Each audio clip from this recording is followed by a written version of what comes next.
Nothing that's being presented on my side is rocket science. It's just stuff that gets glossed over and kind of like lost in the shuffle. So in order to be effective with communication, for me, the first part of it is efficient communication, right? What type of people are you dealing with? Right? You have one point of contact with a distributor. Are they an email person? Are they a phone person? Are they a text person? I'm an email person. I will default to that sometimes when I shouldn't, but I like it because it's proper documentation. It's easy to reference. It's just a great way to go back and backtrack it. We lose conversations a lot. A week will pass and you'll forget, I don't know, where we leave off, and it's right there. Some of the downsides of it, the tone is often lost and misunderstood. So if you or your distributor is frustrated by where the conversation is going, sometimes you read a little bit into it. And then that can always lead to email conversations. And if you guys haven't had those, it's when you go back and forth over the course of the day. It's a question, it's another question, it's frustrating, it's more frustrating. All of a sudden you're about like 15 emails in, you probably just should have picked up the phone. The reason I like to point that out is a lot of these email conversations are looked over very hurriedly. They're not looking into what's actually going on and the root of the problem. At that point, you probably should have picked up the phone. Get some light. No, I like it. It'll make it less hot here. And then, phone again, not rocket science. It's more conversational. It's easier to read tone. If that's who you are, if that's who your distributor is, you're better off just biting the bullet and getting on that phone. It can be time consuming. We've all sat in a room for a 45-minute conference meeting or a conference call, and they finally get to the root of whatever the meeting was called for. You're like, I could have ran that report in 5 minutes and sent it over to you and saved myself half my morning, but such is not the case. And then texting, occasionally I'll get people who want to send like super important information over text. They get lost in the shuffle. It's great for like quick, easy references. You've got a supplier who's out in the market, or you're trying to figure out where the dividing lines with this rep. That's an easy text. You can go over pricing, things like that. But they are very hard to reference. So if it's something important, something you feel like a sticking point for your brand or your route to market, please put it in email or phone call. Goals and metrics, right? Again, things that get glossed over. So when you're having those early conversations, what is your goal for the year whenever you come to market versus your long-term goal? So year 1 versus year 5, you should see some significant growth. We always say be proactive and set those early on. If you are 2 years, you in bed with the distributor because you're super excited about your project, you're super passionate about it, and you don't set those goals 6 to 8 months in, you're like, well, we're not selling as much as I wanted to. And then your distributor's like, what did you want to sell? It's also important to understand the market versus how your distributor understands the market. If it's your home market, you guys are probably going to see things a little differently. If you're jumping out of your home market into a new market, you're definitely going to see things differently. I think Monique kind of touched on this, test yourself out in the market 6, 8, 12 months, something like that. I think that's like sound advice. And then we also want to what are the paths of those goals, right? I want to do 500 cases year 1 with brand new brand in the market. How are we going to do that? Work with, do you have a part-time, full-time ambassador? Are we doing incentives? Are there events, pop-ups? Do you have the means to support in-store tastings? Things like that. And then when you're talking about metrics, what's involved? Is it points of distribution? Is it volume? If it is volume, is it physical cases? Is it 4.5 liter cases? Is it 9 liter equivalents? Because if you tell me 500 cases, and in my mind you're shipping us 6 750s, it's a 4.5 liter case, that's what I'm going with. But if it's really 9 liter cases, then we're off the mark by 50% by the end of the year. And we're very pissed off and we're very frustrated. Things I'd like to avoid.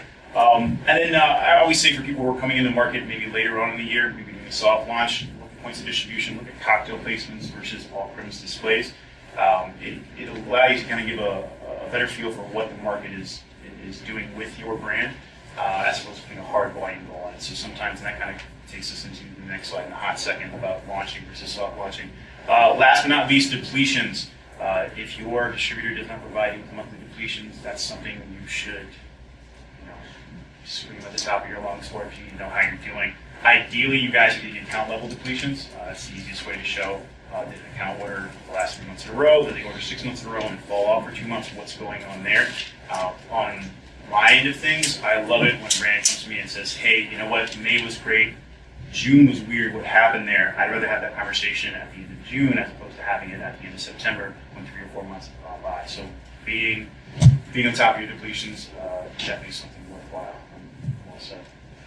So launching your brand, this is super important as well. Again, I think it's something we've all touched upon, but your well-developed launch should include the following, right? So again, if you guys are taking straight up notes, these are meant to be your notes.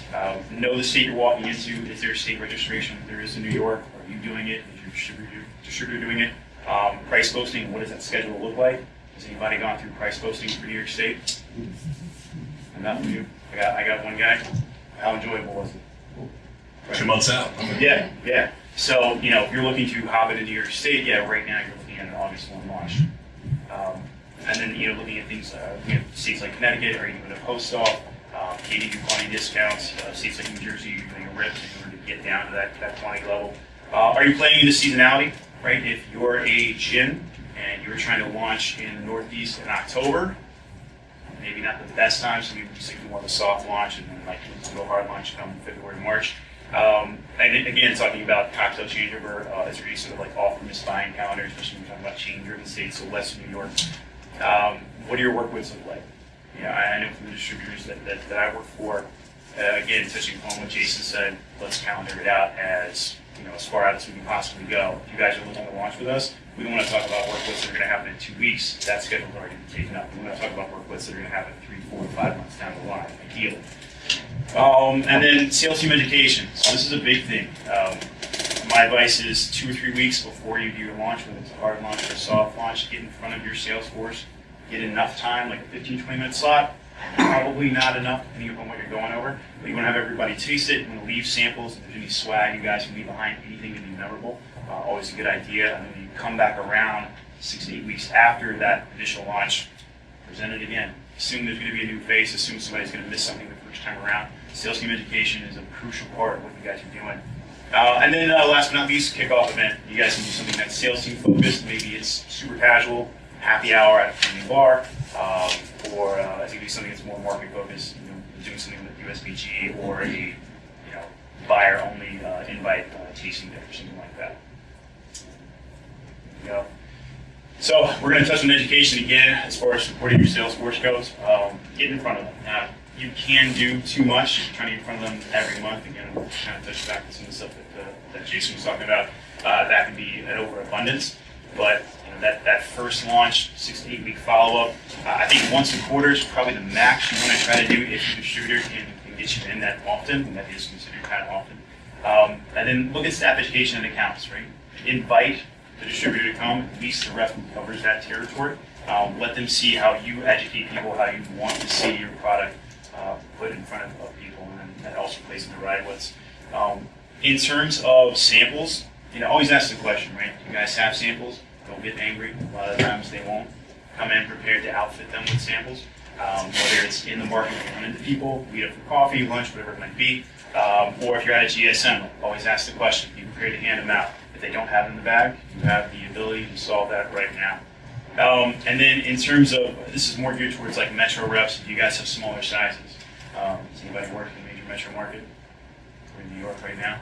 So, if you've seen reps out there, they have a roller bag, maybe a backpack or a satchel. There's only so much you can fit in there. If you have a smaller size, even if it's like 375 or 200, it's imperative to get those into your reps' hands. I ask brands all the time, even if you just do a short run for us, it means you're more than likely going to be in their bag all the time. And then incentives, how often and how much notice do you need to implement, right? So if you have that in your marketing budget to do something above and beyond and put it upon yourself, ask the questions early on, well before you launch. How often can we get, instead of going with your reps, what makes the most sense? Cash winnings, is it a trip, is it a dinner out? What resonates with your guys and how can we make that work? Last but not least, this is a marriage, right? So I think Jason and Emily touched upon it. Alignment is key to have at the very beginning. Know where you both stand, ask questions. There's no such thing as over-communication when it comes to this. If you're not sure where you stand, ask. If you don't like where you're at, ask. If you don't necessarily understand the seasonality of the market, let's dive into that. But nobody wants to have a conversation that could have happened month 3 to 4 down to month 9 or 10. That's what I got.